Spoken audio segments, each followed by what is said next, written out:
लाखों लोग यीशु पर विश्वास करते हैं, लेकिन हर कोई एक जैसे यीशु पर विश्वास नहीं करता। बाइबल में जो यीशु बताया गया है वह कुरान में दिखाई देने वाले यीशु से अलग है। बाइबल और कुरान दोनों ही यीशु का जिक्र करते हैं, उन्हें पहचानते हैं और उनका सम्मान करते हैं।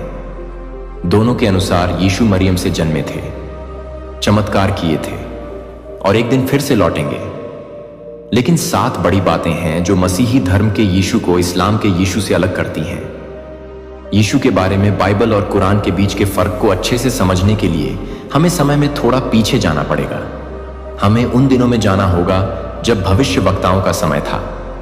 बाइबल में यीशु की कहानी उनके जन्म से भी बहुत पहले शुरू होती है। सच तो यह है कि उनके जन्म से करीब 800 साल पहले एक भविष्यवक्ता ने उनके आने की भविष्यवाणी की थी। भविष्यवक्ता यशायाह ने लिखा था, इसलिए खुद प्रभु तुम्हें एक संकेत देंगे। देखो, एक कुंवारी गर्भवती होगी और एक पुत्र को जन्म देगी और उसका नाम इमैनुअल रखा जाएगा। और यशायाह अकेले नहीं थे। भविष्यवक्ता मीका ने भी उनके जन्म स्थान के बारे में पहले ही बता दिया था। लेकिन हे बेतलेहम एफ्राथा, हालांकि तू यहूदा के परिवारों में छोटा है, तुझ में से वह निकलेगा जो इज़राइल पर शासन करेगा।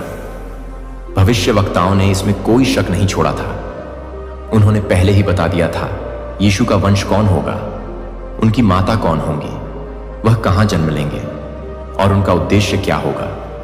यह बच्चा साधारण नहीं होगा, वह मसीहा होगा, परमेश्वर का पुत्र और एक सदियों पुराना वादा पूरा करने वाला। अब सवाल आता है, कुरान में क्या यीशु के जन्म की भविष्यवाणी की गई थी? तो इसका जवाब है हां, लेकिन एक बिल्कुल अलग तरीके से। इस्लाम में पुराने नियम की तरह कई भविष्यवक्ता नहीं थे जो यीशु के आने की घोषणा करते, बल्कि वहां एक सीधी स्वर्ग से आई सूचना दी गई। और सूरा 3 में लिखा है, जब फरिश्ते ने कहा, ए मरियम, अल्लाह तुम्हें अपने एक वचन की खुशखबरी देता है, उसका नाम मसीह यीशु मरियम का बेटा होगा। उसे इस दुनिया और आखिरी दुनिया में इज्जत दी जाएगी और वह अल्लाह के करीब लाए गए लोगों में से होगा। यहां यीशु को मसीह कहा गया है, लेकिन ईश्वर का अवतार नहीं। कुरान में मसीह का मतलब है अभिषिक्त या चुना हुआ, लेकिन जैसा कि मसीही धर्म में होता है वैसा दिव्य नहीं। इस्लाम में यीशु को पहले की भविष्यवाणियों की पूर्ति के रूप में नहीं देखा जाता, क्योंकि इस्लाम में अंतिम और सच्चे भविष्यवक्ता मोहम्मद को माना जाता है। जहां बाइबल में सारी भविष्यवाणियां सीधी यीशु की ओर इशारा करती हैं, वहीं कुरान में सारे नबी अल्लाह की एकता की तरफ रास्ता दिखाते हैं और यीशु उनमें से बस एक हैं। आखिरी मंजिल नहीं, लेकिन दोनों ग्रंथ एक बात पर एक साथ आते हैं। यीशु के जन्म की घोषणा लुका 1 में हम पढ़ते हैं कि एंजेल गैब्रियल नासरत में एक कुंवारी लड़की मरियम के पास आया। उसने कहा, तुम गर्भ धारण करोगी, एक बेटे को जन्म दोगी और उसका नाम यीशु रखना। वह महान होगा और परम प्रधान का पुत्र कहलाएगा। मसीही विश्वास में यह पल सिर्फ एक नए जीवन की घोषणा नहीं था, बल्कि एक अनंत योजना का खुलासा था कि खुद परमेश्वर इंसान बनेगा। यह बच्चा उद्धार करता होगा, परमेश्वर का पुत्र। कुरान के सूरह 19 में लिखा है, और किताब में मरियम का जिक्र करो, जब वह अपने परिवार से दूर पूर्व की तरफ चली गई थी, वह उनसे पर्दे के पीछे छुप गई थी। फिर हमने अपनी रूह को उसके पास भेजा, जो एक पूरी तरह से बना हुआ आदमी बनकर उसके सामने आया। मरियम डर गई और बोली, मैं तुमसे रहम करने वाले अल्लाह की पनाह मांगती हूं। अगर तुम अल्लाह से डरते हो, तब फरिश्ता उसे दिलासा देता है और कहता है, मैं बस तुम्हारे रब का एक दूत हूं, ताकि तुम्हें एक पाक और पवित्र पुत्र दिया जा सके। कुरान में स्वर्ग से आए संदेशवाहक का नाम जिब्रील है और महिला है मरियम, एक कुंवारी। लेकिन उनके मतलब में बड़ा फर्क है। बाइबल में यह बच्चा परम प्रधान का पुत्र होगा, जबकि कुरान में वह परमेश्वर का एक शुद्ध और आज्ञाकारी सेवक होगा, लेकिन ईश्वर नहीं। मुसलमानों के लिए यीशु, जिन्हें अरबी में ईसा कहा जाता है, एक अद्भुत जन्म थे, लेकिन वे परमेश्वर के पुत्र नहीं थे। वे एक नबी थे, एक चुने हुए इंसान। लेकिन मसीही विश्वास में इस घोषणा का मतलब सिर्फ एक जन्म नहीं था। यह उस पल को दिखाता है जब परमेश्वर खुद इंसान के रूप में आया। तो चलिए जानते हैं बाइबल और कुरान में यीशु के जन्म को कैसे बताया गया है। बाइबल में यीशु का जन्म एक अंधेरी रात को बेतलेहम में हुआ। मरियम, जो लंबी सफर से थकी हुई थी, बड़े ही साधारण और नम्र माहौल में बच्चे को जन्म देती हैं। यीशु एक अस्तबल में जन्मे, जहां जानवरों के बीच मरियम और उनके मंगेतर यूसुफ मौजूद थे। लेकिन स्वर्ग शांत नहीं रहा। आकाश में फरिश्तों ने गीत गाए और चरवाहे पहले गवाह बने। उन्होंने सुना, आज दाऊद के नगर में तुम्हारे लिए एक उद्धारकर्ता जन्मा है, जो मसीह प्रभु है। मसीही विश्वास में यह जन्म कोई साधारण घटना नहीं थी। यह उस क्षण को दिखाता है जब परमेश्वर ने इंसानी रूप धारण किया, जब अनंतता ने मानव कमजोरी के बीच प्रवेश किया। अब चलिए कुरान की ओर चलते हैं, जहां यीशु का जन्म बिल्कुल अलग माहौल में होता है, जो बाइबल की कहानी से बहुत अलग है। यीशु बेतलहम में जन्म नहीं लेते, ना किसी अस्तबल में, ना जानवरों के बीच, बल्कि उनका जन्म एक खजूर के पेड़ के नीचे पूरी तरह अकेलेपन में होता है। मरियम अकेली थी, ना उनके साथ यूसुफ थे, ना कोई चरनी, ना कोई चरवाहे। तो मरियम ने उसे गर्भ में लिया और एक दूर के स्थान पर चली गई। जब प्रसव पीड़ा ने उन्हें घेरा, तो वह एक खजूर के पेड़ के तने के पास आ गई और उन्होंने कहा, काश मैं इससे पहले ही मर गई होती और लोगों की नजरों से बिल्कुल भुला दी गई होती। कुरान में मरियम बिल्कुल अकेली दिखाई देती है। अपने दर्द में वह निराशा में पुकार उठती है। लेकिन फिर खुदा हस्तक्षेप करता है। फिर एक आवाज उनके नीचे से आई, घबराओ नहीं, तुम्हारे रब ने तुम्हारे पैरों के नीचे एक नहर बहा दी है। अब खजूर के पेड़ के तने को अपनी तरफ हिलाओ तो तुम्हारे ऊपर ताजे पके खजूर गिरेंगे। इन्हें खाओ, पानी पियो और खुश रहो। यहां कोई गवाह नहीं थे, ना आकाश में कोई रोशनी चमक रही थी, ना फरिश्तों का कोई गाना सुनाई दे रहा था। यह दृश्य ना तो सार्वजनिक था और ना ही भव्य। यहां कोई भीड़ इकट्ठा होकर खुशी नहीं मना रही थी। यह एक बहुत ही निजी और प्यारा चमत्कार था, जहां खुदा ने अपनी दासी को सीधे ढाढ़स बंधाया और उसे ताजे पानी और खजूरों से ताकत दी, जो खजूर के पेड़ से गिरे थे। कुरान में यीशु के जन्म का सटीक पल नहीं बताया गया है। ना तो जन्म की प्रक्रिया का जिक्र है, ना बच्चे के दिखने का, और ना ही इस बात का कि उसका स्वागत कैसे हुआ। अगली बात जो हम पढ़ते हैं वह यह है, मरियम अपने लोगों के पास लौटती हैं, अपने नवजात बच्चे को बाहों में लिए हुए, और फिर कुछ अद्भुत होता है। एक ऐसी बात जो बाइबल में कहीं नहीं बताई गई है। जब लोग मरियम को बच्चे के साथ देखते हैं तो वे सवाल उठाते हैं, शक करते हैं और उन पर आरोप लगाते हैं। मरियम चुप रहती है, लेकिन वह अकेली नहीं थी। खुद यीशु, जो उस समय सिर्फ एक नन्हा बच्चा था, झूले से बोल पड़ता है, सचमुच मैं अल्लाह का सेवक हूं। उसने मुझे किताब दी है और मुझे नबी बनाया है। एक नवजात बच्चा पूरी गंभीरता के साथ बोलता है, अपनी मां का बचाव करता है और अपने मिशन की घोषणा करता है। इस दृश्य में कहीं भी उसकी ईश्वरीय पहचान का ऐलान नहीं होता, बल्कि एक साफ मकसद दिखाई देता है।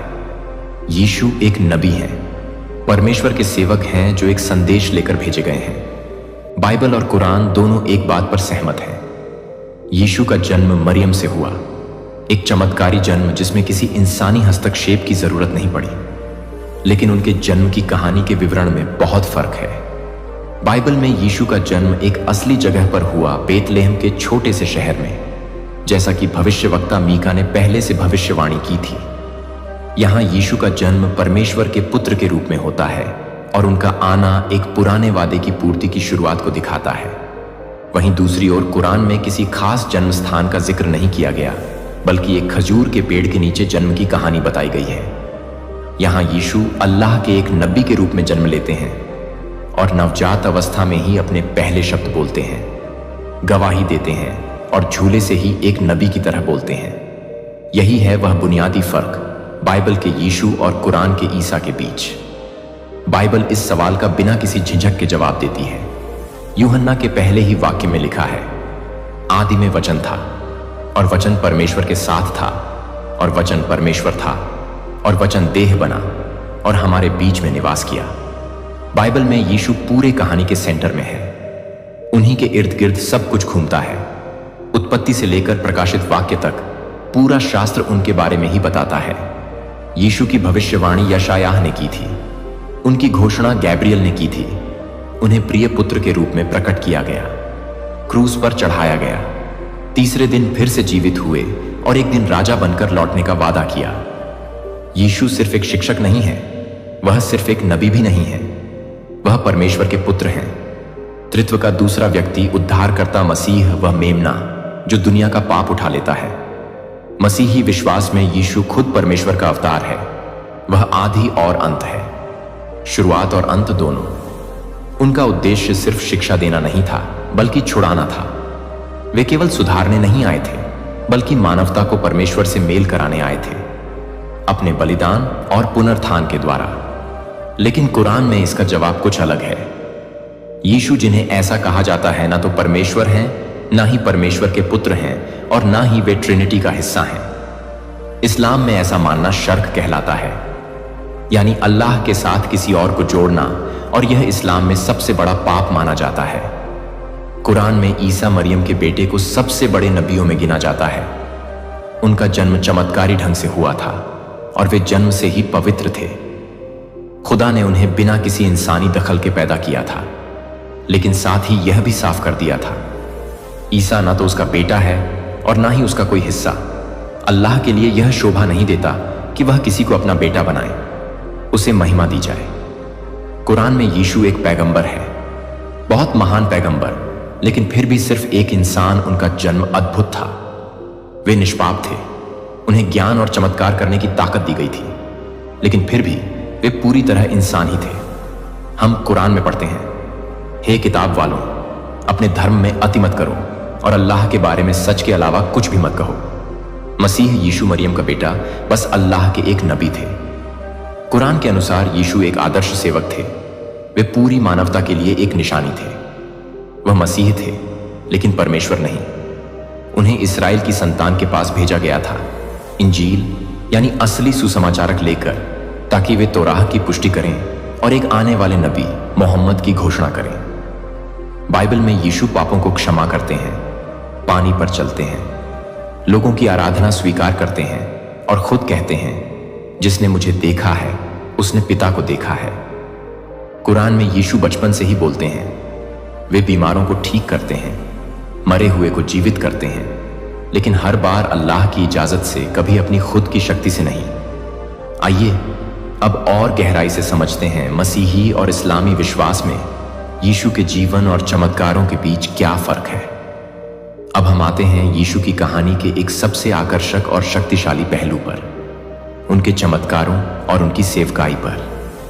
यह एक ऐसा विषय है जहां मसीही और इस्लामी विश्वास मिलते भी हैं और गहराई से अलग भी हो जाते हैं। बाइबल और कुरान दोनों ही बताते हैं कि यीशु, जिन्हें अरबी में ईसा कहा जाता है, ने अद्भुत चमत्कार किए थे।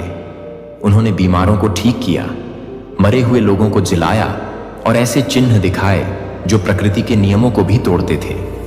लेकिन भले ही काम देखने में एक जैसे लगते हैं, फिर भी उनकी शुरुआत, उनके अर्थ और उनके उद्देश्य दोनों धर्मों में एक दूसरे से बिल्कुल अलग हैं। बाइबल में सुसमाचार हमें एक ऐसी सेवकाई की कहानी सुनाते हैं जिसने पूरी दुनिया को हिला दिया था। सिर्फ 3 साल और यीशु ने एक कभी न मिटने वाली छाप छोड़ दी। उन्होंने सिर्फ अपने शब्दों से नहीं, बल्कि अपने चमत्कारों से भी दिलों को बदल दिया, जो प्रकृति के नियमों को भी झुका देते थे। सिर्फ 3 सालों में उन्होंने एक ऐसी विरासत बना दी जो कभी नहीं मिटेगी। यीशु सिर्फ बोलने नहीं आए थे, वह अधिकार के साथ काम करने आए थे। उन्होंने अंधों को आंखें दी, कोढ़ियों को शुद्ध किया, थोड़ी सी रोटियों और मछलियों से हजारों को खिलाया, सिर्फ एक शब्द से तूफानों को शांत किया, पानी पर चले और मरे हुए को जीवित किया। उनके सबसे शक्तिशाली चमत्कारों में से एक है लाजर का फिर से जीवित होना। हम पढ़ते हैं, तब यीशु गहरी भावना से भरकर ऊंचे स्वर में पुकारे, लाजर बाहर आ, और जो मर चुका था वह बाहर आ गया। सोचिए, कौन ऐसा है जो एक मुर्दे को आवाज दे और वह चल पड़े। मसीही विश्वासियों के लिए यह चमत्कार केवल शक्ति के चिन्ह नहीं है, यह इस बात का जीता जागता सबूत है कि यीशु देह में आए परमेश्वर हैं। यीशु को कभी भी शक्ति उधार नहीं लेनी पड़ी, उन्होंने बस आदेश दिया और प्रकृति ने उनकी आज्ञा मानी। बाइबल में हम देखते हैं यीशु पापों को क्षमा करते हैं, अपनी खुद की शक्ति से मृतकों को जलाते हैं और परमेश्वर के राज्य की घोषणा पूर्ण अधिकार के साथ करते हैं। उनकी सेवकाई ने एक आत्मिक क्रांति को जन्म दिया। इसीलिए उन्हें गहरे प्यार भी मिला और गहरी नफरत भी। और अब चलिए सुनते हैं कि कुरान क्या कहता है। इस्लाम में भी यीशु ने चमत्कार किए, और कुछ चमत्कार तो वही हैं जो बाइबल में दर्ज है। लेकिन एक बहुत महत्वपूर्ण फर्क है, हर चमत्कार अल्लाह की अनुमति से होता है। यह बात कुरान में बार बार दोहराई जाती है, यह साफ कर देने के लिए कि ईसा अपनी खुद की शक्ति से काम नहीं करते, बल्कि एक आज्ञाकारी नबी के रूप में अल्लाह की सेवा करते हैं। सूरह 3 में लिखा है, मैं तुम्हारे पास तुम्हारे रब की ओर से एक निशानी लेकर आया हूं। मैं तुम्हारे लिए मिट्टी से एक पक्षी की शक्ल बनाऊंगा, फिर उसमें फूंक मारूंगा और वह अल्लाह की अनुमति से उड़ने लगेगा। कुरान में यीशु हमेशा अल्लाह की अनुमति से चमत्कार करते हैं। यह शब्द बार बार आता है। कुरान में बताए गए चमत्कारों में शामिल है अंधों को ठीक करना, कोढ़ियों को चंगा करना, मरे हुए को जीवित करना, और 2 ऐसे अद्भुत चमत्कार जिनका बाइबल में जिक्र नहीं है। बचपन में झूले से बोलना और मिट्टी से बनाए गए पक्षी को जान डालकर उड़ाना। यीशु ने ऐसे चमत्कार किए जो साफ दिखाते हैं कि वह बाकी नबियों से अलग थे। लेकिन यह इसलिए नहीं था कि वह खुद परमेश्वर थे, बल्कि इसलिए क्योंकि अल्लाह ने उन्हें यह करने की अनुमति दी थी। यहां तक कि झूले से बोलना, जो बाइबल में नहीं बताया गया, कुरान में एक बहुत खास चमत्कार के रूप में दर्ज है। कुरान में यीशु साफ कहते हैं, सचमुच मैं अल्लाह का सेवक हूं। उसने मुझे किताब दी है और मुझे नबी बनाया है। यह काम उनके अनोखे और पवित्र स्वभाव को दिखाते हैं, जो उन्हें बाकी नबियों से अलग करते हैं। लेकिन यह काम उनकी दिव्यता का सबूत नहीं बनते, बल्कि कुरान साफ चेतावनी देता है। यीशु को परमेश्वर का रूप मानना सबसे बड़ा पाप है, जिसे इस्लाम में कुफ्र कहा जाता है। इसीलिए कुरान में यीशु की सेवकाई का मकसद है तोराह की पुष्टि करना और उनके बाद आने वाले नबी मां मोहम्मद की घोषणा करना। कुरान के अनुसार यीशु एक सच्चे और वफादार नबी थे। उन्हें खुदा ने शक्ति दी थी और वे एक बड़ी भविष्यवाणी की योजना का हिस्सा थे। लेकिन बाइबल में यीशु की सेवकाई एक सीधा रास्ता दिखाती है जो क्रूस की ओर जाता है। बाइबल में यीशु की सेवकाई परमेश्वर के राज्य की घोषणा करती है और मानवता को उनके उद्धार बलिदान के लिए तैयार करती है। यीशु अच्छी तरह जानते थे कि वे दुनिया में क्यों आए हैं। वे इंसानों के पापों के लिए मरने आए थे। लेकिन इस्लाम के अनुसार यीशु ने क्रूस पर प्राण नहीं दिए, इसलिए उनकी सेवकाई में वह उद्धार और अंतिम समय की भविष्यवाणी वाली बात नहीं आती, जो बलिदान के जरिए मुक्ति को दिखाती है। तो फिर कुरान के मुताबिक यीशु की मृत्यु कैसे होती है? आइए इस फर्क को नीचे और गहराई से समझते हैं। दरअसल यीशु के बारे में मसीही और इस्लामी विश्वास के बीच सबसे बड़ा और गहरा फर्क उनकी मृत्यु के विषय में ही है। मसीही विश्वास में यीशु की मृत्यु उद्धार की सबसे मुख्य घटना है। यह योजना परमेश्वर ने दुनिया की रचना से भी पहले बना ली थी। सुसमाचार बड़े जीवंत ढंग से बताते हैं कैसे यीशु को गलत तरीके से गिरफ्तार किया गया, कठोरता से मुकदमा चलाया गया, उन्हें पीटा गया और अंत में रोमी गवर्नर पिलातुस के शासन में क्रूस पर चढ़ा दिया गया।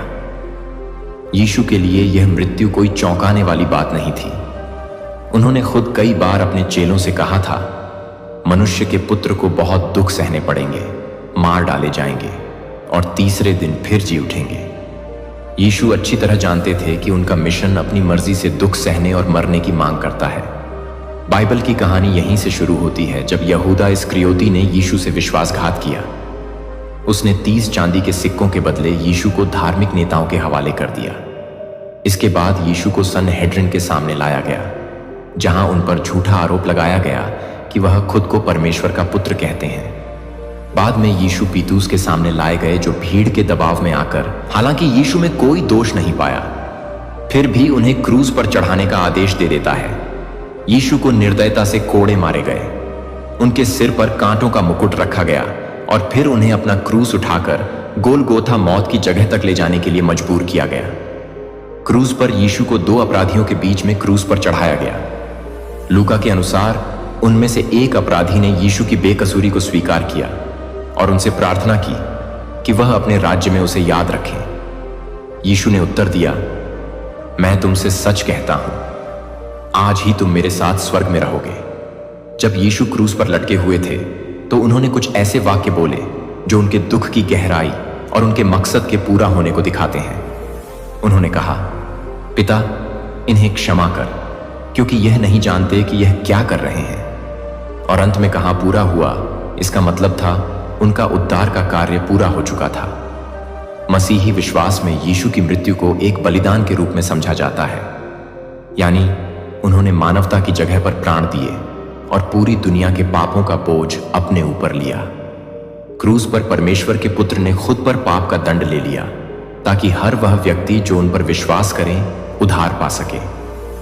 लेकिन इस्लाम के अनुसार यीशु ना तो सूली पर चढ़ाए गए और ना ही मारे गए। इससे भी आगे इस्लाम सिखाता है कि जो कोई भी मानता है कि यीशु को सूली पर चढ़ाया गया, वह पूरी तरह गलत है।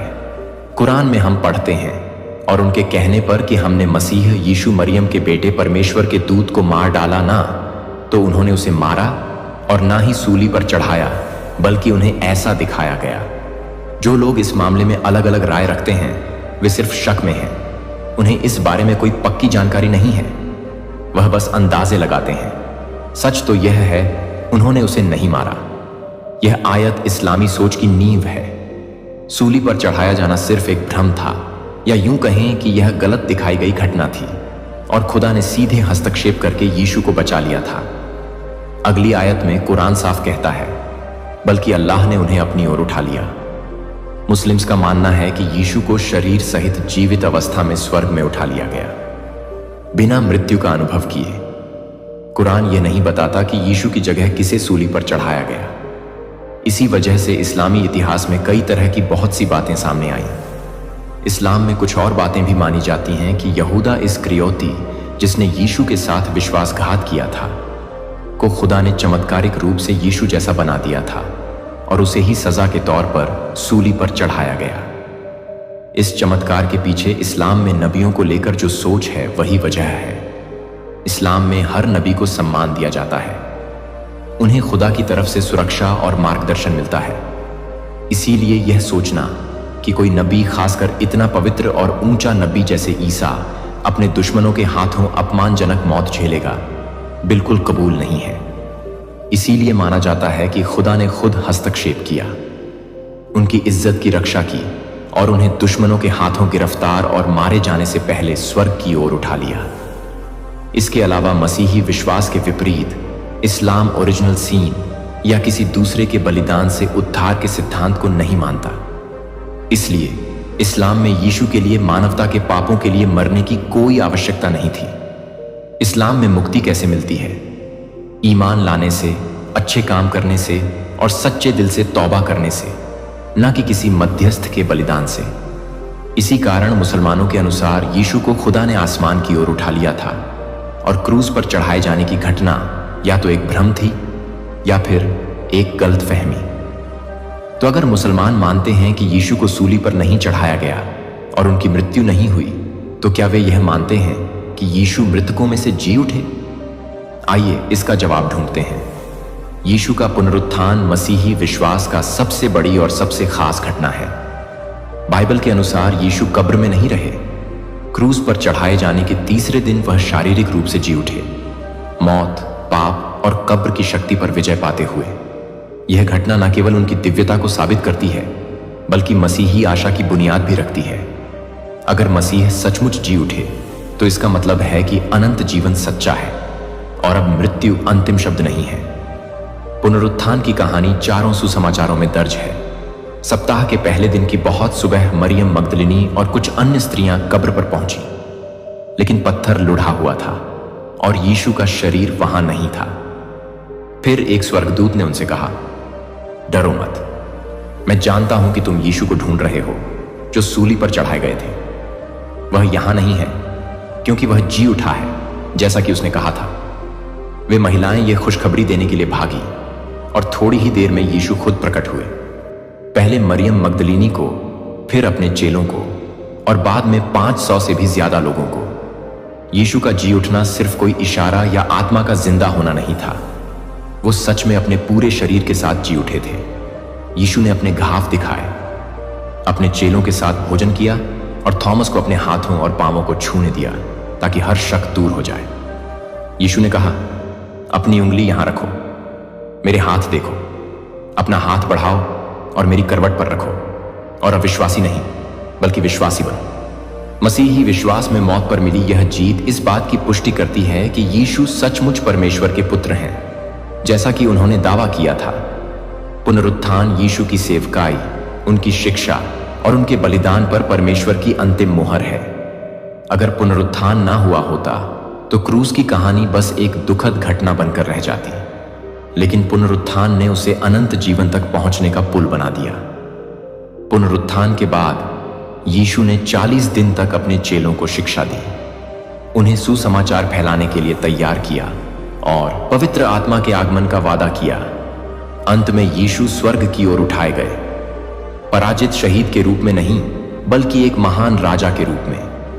तब से अब तक मसीही लोग यह मानते आए हैं कि यीशु जीवित हैं, राज्य कर रहे हैं, अपने लोगों के लिए मध्यस्थता कर रहे हैं और एक दिन वे फिर लौटेंगे जीवितों और मृतकों का न्याय करने के लिए। इस्लाम में मसीही विश्वास के अनुसार यीशु के पुनरुत्थान की बात नहीं मानी जाती। कुरान साफ तौर पर कहता है कि यीशु की मृत्यु क्रूस पर नहीं हुई थी, और जब मौत ही नहीं हुई तो पुनरुत्थान की जरूरत भी नहीं थी। इस्लाम यीशु के स्वर्गारोहण को मानता है लेकिन पुनरुत्थान को नहीं, क्योंकि यीशु ना तो मरे थे और ना ही कब्र में रखे गए थे, इसलिए उन्हें वापस जीवन में लाने की जरूरत नहीं थी। यीशु को जीवित अवस्था में बिना मौत का अनुभव किए स्वर्ग की ओर उठा लिया गया और वह आज भी वहीं है, समय के अंत में लौटने का इंतजार कर रहे हैं। तो क्या बाइबल और कुरान दोनों यीशु के फिर से आने की बात करते हैं? मसीही और इस्लामी विश्वास दोनों इस बात पर सहमत हैं कि यीशु फिर आएंगे, लेकिन यहां आकर समानताएं खत्म हो जाती हैं और एक गहरा फर्क सामने आता है। मसीही विश्वास में यीशु का दूसरा आगमन बेहद महिमामय होगा। वह फिर से नासरत के एक साधारण बढ़ाई के रूप में नहीं आएंगे, ना ही वह दुख उठाने वाले आदमी के रूप में लौटेंगे। वह राजाओं के राजा और प्रभुओं के प्रभु के रूप में आएंगे। उनकी आंखें आग की तरह जलती होंगी। वह एक सफेद घोड़े पर सवार होकर आएंगे और न्याय उनकी पहचान की तरह लहराएगा। यीशु ने खुद स्पष्ट रूप से कहा था, मैं फिर आऊंगा और तुम्हें अपने पास ले लूंगा, ताकि जहां मैं हूं वहां तुम भी रहो। यह आगमन गुप्त नहीं होगा, यह अदृश्य नहीं होगा। हर आंख उन्हें देखेगी, हर घुटना उनके सामने झुकेगा।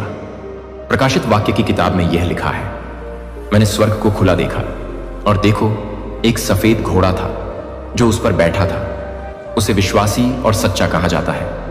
उसकी आंखें आग की ज्वाला के समान थीं और उसके सिर पर कई मुकुट थे और उसके वस्त्र और जांघ पर लिखा था, राजाओं का राजा और प्रभुओं का प्रभु। यही वही यीशु हैं जिन पर थूका गया था, जिनका मजाक उड़ाया गया था और जिन्हें क्रूस पर चढ़ाया गया था। अब वही यीशु स्वर्गीय ताकत के साथ लौटेंगे। स्वर्ग की सेनाएं उनके साथ होंगी। वह न्याय पाने वाले के रूप में नहीं बल्कि न्याय करने वाले के रूप में आएंगे। वह इस बार अस्वीकार किए जाने के लिए नहीं बल्कि राज्य करने के लिए लौटेंगे। उनका आगमन समय के अंत का संकेत होगा। मरे हुए फिर से जी उठेंगे, पुस्तकें खोली जाएंगी और हर इंसान सच का सामना करेगा। यीशु सिर्फ बुराई को नष्ट करने नहीं आएंगे, वह एक ऐसा अनंत राज्य स्थापित करेंगे जहां सच्चाई, शांति और महिमा होगी, जहां ना मौत होगी, ना शोक और ना ही कोई दर्द। एक नया स्वर्ग और एक नई पृथ्वी प्रकट होगी और यीशु युगों युगों तक राज्य करेंगे। लेकिन इस्लाम भी यीशु का इंतजार कर रहा है, लेकिन ना तो परमेश्वर के पुत्र के रूप में, ना उद्धारकर्ता के रूप में और ना ही सूली पर चढ़ाए गए के रूप में, बल्कि उस नबी के रूप में जो कभी मरे ही नहीं थे और जो अंतिम समय में जीवित स्वर्ग से उतरेंगे। हदीसों के अनुसार जो पैगंबर मोहम्मद के वचन हैं, यीशु फिर आएंगे, सलीब को तोड़ेंगे, दज्जाल झूठे मसीहस को मारेंगे और साफ घोषणा करेंगे कि वे कभी भी ईश्वर नहीं थे। हाँ, यीशु लौटेंगे, लेकिन एक केंद्रीय हस्ती के रूप में नहीं बल्कि इस्लाम के एक आज्ञाकारी सेवक के रूप में। और भले ही कुरान में उनके लौटने का पूरा विवरण नहीं दिया गया है, लेकिन एक साफ भविष्यवाणी जरूर की गई है। किताब वालों में से ऐसा कोई नहीं रहेगा जो अपनी मौत से पहले यीशु पर ईमान ना लाए, और कयामत के दिन यीशु उनके खिलाफ गवाही देंगे। सदियों से मुस्लिम विद्वान इस आयत को यीशु के भविष्य में उतरने की भविष्यवाणी मानते हैं। यह पूरी कहानी हदीसों में और भी स्पष्ट रूप से बताई गई है और यह कुछ इस तरह है, आखिरी दिनों में जब पूरी दुनिया युद्ध, अफरा तफरी और धोखे में डूबी होगी, और जब दज्जाल, वह झूठा मसीह है जो लाखों को बहकाएगा, प्रकट होगा, तब यीशु स्वर्ग से उतरेंगे, ना तो परमेश्वर के पुत्र के रूप में, ना ही उद्धारकर्ता के रूप में, बल्कि एक मुस्लिम नबी, अल्लाह के सेवक और कुरान के अनुयायी के रूप में। वह दमिश्क में एक सफेद मस्जिद के पास उतरेंगे, सादा कपड़े पहने हुए, और जैसे ही उनकी नजर दज्जाल पर पड़ेगी, सिर्फ उनकी सांस से ही दज्जाल का अंत हो जाएगा। यीशु सलीब को तोड़ेंगे, जिसे इस्लाम में अस्वीकार किया गया है, सूअर को मारेंगे जो हराम का प्रतीक है, और जिजिया को खत्म कर देंगे, क्योंकि अब उसकी कोई जरूरत नहीं रहेगी। पूरी धरती पर सिर्फ इस्लाम ही एकमात्र धर्म रह जाएगा। यीशु मुसलमान की तरह नमाज पढ़ेंगे, मुसलमान की तरह जिएंगे और इंसाफ से राज करेंगे, ना कि किसी ईश्वरीय राजा के रूप में, बल्कि एक साधारण इंसान के रूप में जो पूरी तरह अल्लाह की इच्छा के अधीन होगा। और जब उनका मिशन पूरा हो जाएगा तो यीशु भी वैसे ही मरेंगे जैसे दूसरे इंसान मरते हैं। उन्हें दफनाया जाएगा, जो उनके पृथ्वी पर जीवन के अंत को दिखाएगा। इस्लाम के अनुसार ईसा का दूसरा आगमन उद्धार को पूरा करने के लिए नहीं होगा, बल्कि एक बड़ी गलती को सुधारने के लिए होगा। वह गलती कि लोगों ने उनकी आराधना शुरू कर दी, उन्हें परमेश्वर का पुत्र कहने लगे और उनके नाम पर एक धर्म खड़ा कर दिया। यीशु कोई नया धर्म स्थापित करने नहीं आएंगे, बल्कि इस्लाम को ही अंतिम सच्चाई के रूप में साबित करेंगे। वे प्रचार करेंगे, मुसलमान की तरह नमाज पढ़ेंगे, न्याय से राज करेंगे और फिर हर इंसान की तरह मरेंगे। उन्हें दफनाया जाएगा और फिर सभी लोगों की तरह कयामत के दिन का इंतजार करेंगे। यह दो अलग अलग भविष्यवाणियां हैं, लेकिन दोनों एक ही वापसी की बात करती हैं, बस उद्देश्य बिल्कुल अलग अलग है। मसीही विश्वास में यीशु फिर से लौटेंगे राज्य करने के लिए, मरे हुए को झिलाने के लिए, बुराई को नष्ट करने के लिए और अपना अनंत राज्य स्थापित करने के लिए। लेकिन इस्लाम में यीशु फिर से आएंगे अपने आप को समर्पित करने के लिए, अपनी दिव्यता को नकारने के लिए, कुरान की पुष्टि करने के लिए और अंत में एक साधारण इंसान की तरह मृत्यु को अपनाने के लिए। फिर भी बाइबल और कुरान के बीच यीशु को लेकर एक आखिरी बहुत गहरी और रोचक कड़ी है, जिसके बारे में बहुत कम लोग जानते हैं। बाइबल में जब यीशु ने पृथ्वी पर अपनी सेवकाई पूरी कर ली, तो उन्होंने अपने चेलों से वादा किया कि वह उन्हें अकेला नहीं छोड़ेंगे। उन्होंने कहा कि उनके बाद कोई और आएगा। सुसमाचार में इस किसी और को अलग अलग नामों से पुकारा गया है। कम्फर्ट, स्पिरिट ऑफ ट्रूथ या हेल्पर। यूहन्ना में यीशु कहते हैं, और मैं पिता से प्रार्थना करूंगा और वह तुम्हें एक और कंफर्ट देगा जो सदा तक तुम्हारे साथ रहेगा, सत्य की आत्मा। और फिर यीशु कहते हैं, जब वह कंफर्ट आएगा, मैं सत्य की आत्मा, तो वह मेरे बारे में गवाही देगा। यहां यीशु वादा करते हैं कि उनके बाद कोई आएगा जो सिखाएगा, विश्वासियों को उनके संदेश की याद दिलाएगा और उन्हें सच्चाई में मार्गदर्शन करेगा। लेकिन सवाल यह है कि आखिर वह कंफर्टर कौन है? मसीही विश्वास में यीशु ने जिस कंफर्ट का वादा किया था, वह पवित्र आत्मा है। त्रित्व का तीसरा व्यक्ति, स्वयं परमेश्वर का आत्मा, जो आत्मिक रूप से उपस्थित है और यीशु के स्वर्गारोहण के बाद भेजा गया। यह वादा प्रेरितों के काम अध्याय 2 में पूरा होता है। पेंटिकॉस्ट के दिन जब पवित्र आत्मा आग के रूप में चेलों पर उतरता है, उन्हें अलौकिक शक्ति और साहस से भर देता है ताकि वे सुसमाचार का प्रचार कर सकें। मसीही विश्वास के अनुसार पवित्र आत्मा स्वयं परमेश्वर का आत्मा है, जो यीशु के वचन को पूरा करने के लिए भेजा गया। पवित्र आत्मा विश्वासियों के भीतर वास करता है, उन्हें राह दिखाता है, सांत्वना देता है और मसीह का अनुसरण करने के लिए ताकत प्रदान करता है। पवित्र आत्मा परमेश्वर की कभी ना छूटने वाली उपस्थिति है, जो उसके लोगों के साथ हमेशा रहती है। लेकिन इस्लाम में सुसमाचार में लिखे गए कंफर्ट को बहुत अलग तरीके से समझा जाता है। यूहन्ना में जो यूनानी शब्द आया है, वह है पैराक्लेटस, जिसका सामान्य अनुवाद है कंफर्टर या वकील। लेकिन कुछ मुस्लिम विद्वानों का कहना है कि असली लिखावट को या तो बदला गया था या फिर गलत समझा गया। उनका दावा है कि यीशु ने असल में पैराक्लूटस शब्द कहा था, जिसका अर्थ होता है प्रेस्ड वन, और प्रेस्ड वन का अर्थ अरबी में अहमद या मोहम्मद है।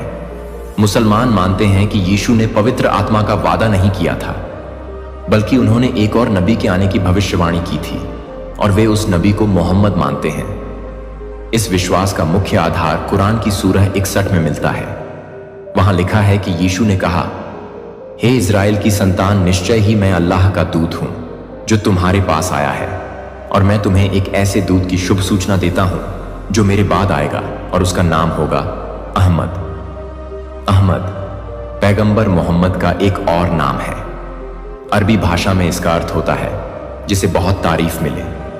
इसीलिए मुसलमानों का मानना है कि यीशु ने मोहम्मद के आने की भविष्यवाणी की थी, जो परमेश्वर के अंतिम दूत हैं, जिन्हें मुहर नबूवत यानी नबियों की मुहर कहा जाता है। इस्लाम के अनुसार यीशु ने जिन सहायक या सहारा देने वाला के आने का वादा किया था, वह पवित्र आत्मा नहीं थे बल्कि मोहम्मद थे। इस्लामी समझ के अनुसार पवित्र आत्मा कोई ईश्वरीय व्यक्ति नहीं है, बल्कि एक फरिश्ता है जिन्हें अक्सर जिब्रील कहा जाता है, जो सभी नबियों की मदद करते थे और यीशु की भी मदद की थी। बाद में मोहम्मद आखिरी संदेश कुरान लेकर आए। उन्होंने उन गलतियों को ठीक किया जो समय के साथ मसीही विश्वास में आ गई थी। मोहम्मद को नबियों की मोहर कहा जाता है, यानी परमेश्वर के अंतिम रसूल। उन्होंने पहले के संदेशों, तौराह और गोस्पल की पुष्टि की, और जो बातें बिगड़ चुकी थीं उन्हें ठीक किया। तो इस तरह मसीही और मुस्लिम दोनों इस बात पर सहमत हैं कि यीशु ने अपने बाद किसी के आने की बात कही थी। लेकिन फर्क यहां आता है, मसीही विश्वास करता है कि यीशु ने पवित्र आत्मा के आने की भविष्यवाणी की थी, जबकि इस्लाम मानता है कि यीशु ने अंतिम नबी मोहम्मद के आने की घोषणा की थी, जो परमेश्वर का अंतिम संदेश पूरा करने, भविष्यवाणी के चक्र को बंद करने और मानवता का मार्गदर्शन करने आएंगे।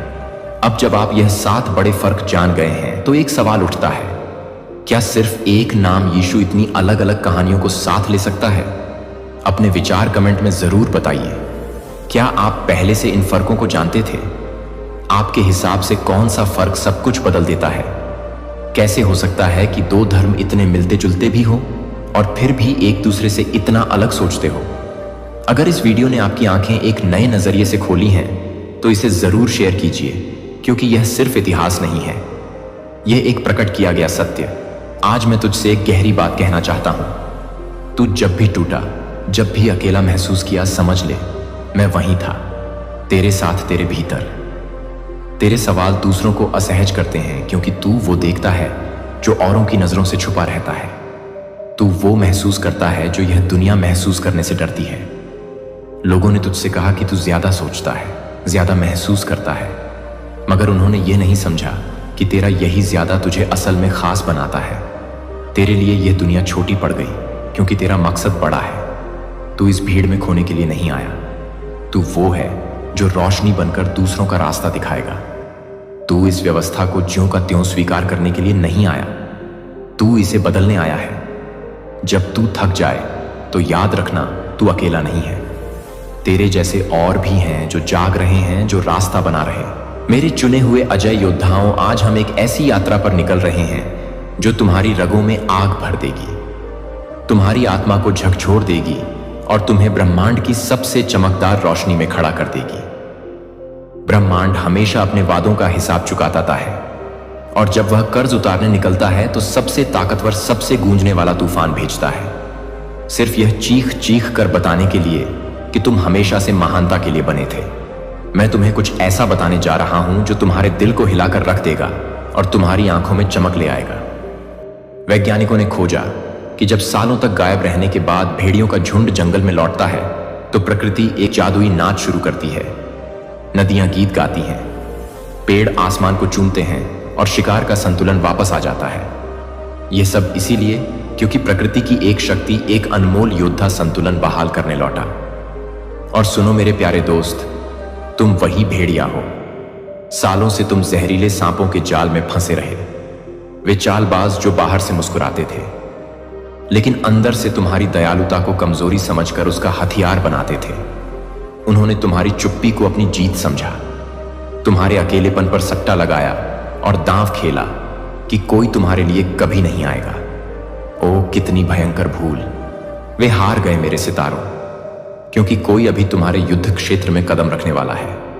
आंखों में बिजलियां, सीने में ज्वाला और होठों पर तुम्हारा नाम, और सबसे मस्त बात, वे किसी की परमिशन नहीं मांग रहे। कोई डिप्लोमेसी नहीं, कोई डील नहीं, वे तुम्हारी रक्षा के लिए आसमान भी फाड़ देंगे। और रुक जाओ, क्योंकि यह कोई साधारण हाय हेलो टाइप का रक्षक नहीं है। यह वाला सबूतों की पोटली, आध्यात्मिक हथौड़े और थोड़ी सी मस्ती भरी जिद के साथ आता है। वो टाइप जो तुम्हारे दुश्मनों का नाम लेकर उन्हें बेनकाब करता है, पॉपकॉर्न खाता है और मजे लेता है। उनके साथ तुम्हारी जिंदगी में समृद्धि का सुनामी आने वाला है। कोई हल्की फुल्की बरसात नहीं, बल्कि हर चुपके से लड़ी लड़ाई, हर निगले हुए विश्वासघात और हर उस पल का दैवीय हिसाब जब तुमने टूटे दिल के बावजूद सिर ऊंचा रखा। यहीं रुको, क्योंकि जो मैं बताने जा रहा हूं वह तुम्हारे अकेलेपन का राज खोलेगा, तुम्हारी समृद्धि की देरी का रहस्य उजागर करेगा और बताएगा कि तुम्हारे दुश्मन अचानक क्यों बेचैन हो रहे हैं। वे इसे महसूस कर रहे हैं और अब तुम्हारी बारी है। बम तैयार हो? चलो इस आग में कूद पड़ते हैं। इससे पहले कि हम इसकी गहराइयों में उतरें, एक पल रुककर मैं तुम सबका दिल से धन्यवाद करना चाहता हूं, जिन्होंने इस पवित्र मिशन को अपने प्रेम, प्रार्थनाओं और उदारता से सहयोग दिया। खासकर उन लोगों का जिन्होंने सुपर थैंक्स बटन के जरिए योगदान दिया और हमारे channel the chosen one channel को लाइक किया और सब्सक्राइब किया। तुम्हारा समर्थन सिर्फ सराहनीय नहीं, यह इस मिशन की रीढ़ है। तुम सिर्फ समर्थक नहीं, इस ईश्वरीय पुकार के सच्चे साझीदार हो। मेरे हृदय की गहराइयों से धन्यवाद। नंबर 1, तुम्हारा रक्षक कोई नया मेहमान नहीं, बल्कि पुरानी आत्मा का तूफानी अवतार है।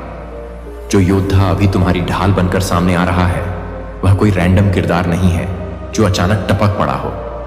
यह कोई नया दोस्त या लकी कोइंसिडेंस नहीं है। यह कहानी इतनी गहरी है कि सुनकर तुम्हारा दिल नाच उठेगा। इसकी आत्मा तुमसे पहले भी टकरा चुकी है, शायद अलग अलग युगों में, अलग अलग धरतियों पर, या शायद पिछले जन्मों की गलियों में। तुम दोनों का रिश्ता ऐसा है जो समय को ठेंगा दिखाता है, दूरी को हंसकर पार करता है और मृत्यु को भी चकमा दे देता है। जब तुम्हारी आत्मा ने मदद के लिए पुकारा, तो ब्रह्मांड ने भाग दौड़ नहीं की कोई नया हीरो ढूंढ ले। उसने समय के पन्ने पलटे और उस रक्षक की ऊर्जा को बुलाया जिसे तुम भूल गए थे, लेकिन जिसकी तुम्हें सख्त जरूरत थी। इसीलिए जब तुम उनसे मिलोगे, कुछ तो ऐसा होगा जो तुम्हें चिल्लाकर कहेगा, अरे मैं तुम्हें कहीं से जानता हूं। चाहे तुम उन्हें सालों से जानते हो, हफ्तों से, या बस कुछ घंटों से, वो पता नहीं क्या बात है, लेकिन ऐसा लगता है जैसे हम हमेशा से साथ थे का एहसास वह कोई सपना नहीं है। वह तुम्हारी आत्मा का जश्न है, उस अनमोल बंधन का नाच जो तुम्हारे नाम, नौकरी या टूटे दिलों के ढेर से पहले बना था। यह योद्धा तुम्हारी आत्मा के रास्ते का हिस्सा है, लेकिन सही समय का इंतजार कर रहा था। ऐसा नहीं कि उसे तुम्हारी परवाह नहीं थी। आध्यात्मिक नियम कुछ जख्मों को सहने, कुछ सबक सीखने से पहले हस्तक्षेप की इजाजत नहीं देते। तुम्हें विश्वासघात, अकेलापन और टूटन के तूफानों से गुजरना था। तुम्हें देखना था कि कौन तुम्हारे साथ खड़ा है और कौन चुपके से तुम्हारे पतन की दुआ मांग रहा है। अब जब तुमने वह सब सह लिया, यह रक्षक आजाद है कि वह मैदान में उतरे और तुम्हारी कहानी को पलट दे।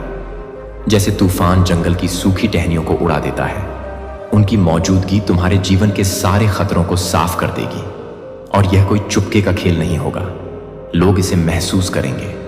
जिन्होंने तुम्हारे खिलाफ साजिश रची, वे बिना बोले ही कांप उठेंगे, क्योंकि असली आध्यात्मिक रक्षक ऐसी ताकत लाते हैं जो दुश्मनों को बिना वजह ही घबरा देती है। नंबर 2, तुम्हारी समृद्धि को जानबूझकर रोका गया ताकि सांपों का नकाब फट जाए। सुनो मेरे सितारों, यह सच इतना तीखा है कि तुम्हारी रीढ़ में सेंध दौड़ जाएगी। तुम्हारी समृद्धि कभी रुकी नहीं थी, वह खोई नहीं, चुराई नहीं गई, ना ही किसी ब्रह्मांडीय गड़बड़ की वजह से लटकी। इसे जानबूझकर थाम लिया गया था, तुम्हें सजा देने के लिए नहीं, बल्कि तुम्हें बचाने के लिए। उच्च शक्तियां जो तुम्हारी जिंदगी की स्क्रिप्ट लिखती हैं, वे जानती थीं कि अगर तुम्हें वह सारी दौलत, वह सारी चमक, वह सारी शक्ति मिल जाती, जब तुम अभी भी उन जहरीले सांपों से घिरे थे जो तुम्हारी मेज पर बैठने के लायक नहीं थे, तो वे तुम्हें निचोड़ लेते। वे बाहर से वाह क्या बात है कहते, लेकिन अंदर से तुम्हारी बरकत को अपने फायदे के लिए लूटने की प्लानिंग करते। यह देरी तुम्हारी नाकाबिलियत की वजह से नहीं थी, तुम तो पैदा ही चमकने के लिए हुए थे, लेकिन तुम्हारे आसपास के लोग वे तैयार नहीं थे। बहुत सारे परजीवी थे, वे जो बाहर से तुम्हारी तारीफ करते थे, लेकिन अंदर से दुआ मांगते थे कि तुम उनसे आगे ना निकल जाओ। वे सिर्फ तभी सामने आते जब उन्हें कुछ चाहिए होता, और जैसे ही तुम्हें उनकी जरूरत पड़ती वे भूत की तरह गायब। अगर तुम्हारी समृद्धि पहले आ जाती तो वह तुम्हारी नहीं रहती। तुम्हें अपराध बोध, हेर फेर और भावनात्मक ब्लैकमेल के जाल में फंसाकर वह सब उन लोगों को दे देना पड़ता जिन्होंने उसे कभी कमाया ही नहीं। इसलिए ब्रह्मांड ने तुम्हें अकेलेपन, विश्वासघात और निराशा के एक लंबे कड़वे दौर से गुजारा, ताकि इन सांपों का पर्दाफाश हो सके। ऐसा नहीं कि उसे तुम्हें तकलीफ में देखकर मजा आया नहीं, उसे यह सुनिश्चित करना था कि तुम हर किसी का असली चेहरा देख लो। कोई नकाब, कोई बहाना, कोई अरे गलती हो गई। अब जब धूल जम चुकी है और गलत लोग या तो भाग चुके हैं या बेनकाब हो चुके हैं, तुम्हारा आशीर्वाद एक सुनामी की तरह तुम तक पहुंचने वाला है। ऊर्जा बदल रही है क्योंकि रास्ता अब साफ है। सांपों की पहचान हो चुकी है और तुम अब उन लोगों के प्रति वफादारी के बंधन में नहीं बंधे जो तुम्हारी रोशनी के लायक नहीं थे। जो तुम्हारे लिए आ रहा है उसे ना रोका जा सकेगा, ना देरी होगी, ना चुराया जाएगा। यह हमेशा तुम्हारा था, बस उस सही पल का इंतजार कर रहा था जब तुम उन लोगों को अपने जीवन की वीआईपी लिस्ट से बाहर निकाल दोगे जो एक हाथ से ताली बजाते थे। यह कोई अचानक मिला तोहफा नहीं है, यह ब्याज के साथ, चमक के साथ और ढेर सारी ताकत के साथ मिला मुआवजा है। और वे जिन्होंने सोचा कि वे तुम्हें रोककर बच निकलेंगे, ओह, वे अब तुम्हें राजा रानी की तरह दावत करते देखने वाले हैं। नंबर 3, यह रक्षक उन फर्जी नियमों को तोड़ने आया है जिनके पीछे तुम्हारे दुश्मन छिपे थे। तुम्हारा यह रक्षक कोई साधारण खिलाड़ी नहीं है मेरे दोस्त। वह उन फर्जी बनावटी नियमों को चकनाचूर करने आया है जिनके पीछे तुम्हारे दुश्मन सालों से अपनी गंदी चालें चलते आए हैं। देखो, जिन लोगों ने तुम्हें नीचे गिराने की कोशिश की वे बड़े शातिर थे। उन्होंने नैतिकता का ढोंग रचा, नकली मासूमियत का मुखौटा पहना और आध्यात्मिक खामियों का सहारा लिया ताकि अपने गंदे कामों को छिपा सके। उन्होंने तुम्हारे साथ ऐसा गंदा खेल खेला जिसे आसानी से पकड़ा ना जा सके। छिपा हुआ विश्वासघात, तारीफों में लपेटा हुआ तंज और इतनी सच्चाई के साथ मिला झूठ कि तुम खुद पर शक करने लगे। और जब तुमने जवाब देना चाहा तो उन्होंने पीड़ित का ड्रामा शुरू कर दिया। यह एक जाल था जिसमें तुम्हें या तो चुप रहना था या फट पड़ना ताकि तुम पागल लगो। तुम निष्पक्ष लड़ने की कोशिश कर रहे थे, लेकिन वे पूरे समय गंदा खेल रहे थे। लेकिन यह रक्षक, उसे इन फर्जी नियमों से जरा भी मतलब नहीं। उसे लोगों को खुश करने, शांति का ढोंग करने या किसी की झूठी इज्जत बचाने की कोई परवाह नहीं। उसे तुम्हें सांत्वना देने के लिए नहीं भेजा गया। वह उस गंदगी को बेनकाब करने, उसे जड़ से उखाड़ने और तुम्हारी रक्षा करने के लिए आया है, ऐसे तरीकों से जो तुम्हें करने की इजाजत नहीं थी। जिन आध्यात्मिक नियमों का इस्तेमाल तुम्हारे दुश्मनों ने तुम्हें चुप रखने के लिए किया, वे इस रक्षक पर लागू नहीं होते। उसका काम गाल थपथपाना या टकराव से बचने के लिए राज छिपाना नहीं है। उसका मिशन है सामना करना, खुलासा करना और तुम्हारे खिलाफ बनाई गई हर साजिश को ध्वस्त करना। और समय इससे बेहतर नहीं हो सकता। अब जब नकाब उतर रहे हैं और झूठ की दीवारें ढह रही हैं, इस रक्षक को वह करने की पूरी छूट है जो तुम नहीं कर पाए। यह वह योद्धा है जो जरूरी बात को जोर से बिना डरे और बिना शर्मिंदगी के कहता है। ऐसी ऊर्जा जो बिना एक शब्द बोले लोगों को घबरा देती है। वे जानते हैं कि तुम्हारे गलत करने वालों की नस नस को कैसे हिलाना है, जिद्दीपन से नहीं बल्कि इसीलिए कि संतुलन बहाल करना ब्रह्मांड का आदेश है। और यह कोई चुपके की सफाई नहीं होगी। जिन्होंने बंद दरवाजों के पीछे साजिश रची, उन्हें उसका सामना करना पड़ेगा, जिसकी उन्होंने कभी उम्मीद नहीं की थी। कोई ऐसा जो उनकी ऊर्जा का मुकाबला कर सकता है और उससे भी ज्यादा। यह निशान छोड़ेगा मेरे दोस्त। और क्या निशान? नंबर 4, आध्यात्मिक दुनिया तुम्हारी वफादारी का इम्तिहान ले रही थी। सच सुनो मेरे सितारों, यह इतना तीखा है कि तुम्हारी सांसें थम जाएंगी। तुम्हारी जिंदगी की हर देरी सिर्फ समय की बात नहीं थी, कुछ देरी तुम्हारी वफादारी की थी। आध्यात्मिक दुनिया तुम्हें टकटकी लगाकर देख रही थी, यह जानने के लिए कि क्या तुम अपनी आत्मा को बेच दोगे। उन्हें यह देखना था कि क्या तुम अपनी रोशनी को सिर्फ दुनिया की तालियां पाने के लिए कम कर दोगे, अपनी आवाज को दबा दोगे, अपने मानकों को नीचे कर दोगे या ऐसी चीजों से समझौता कर लोगे जो तुम्हारी आत्मा को चोट पहुंचाती है, सिर्फ उस दबाव से बचने के लिए जो तुम पर था। क्योंकि यही ज्यादातर लोग करते हैं जब जिंदगी सख्त हो जाती है, वे चुपके से बिक जाते हैं।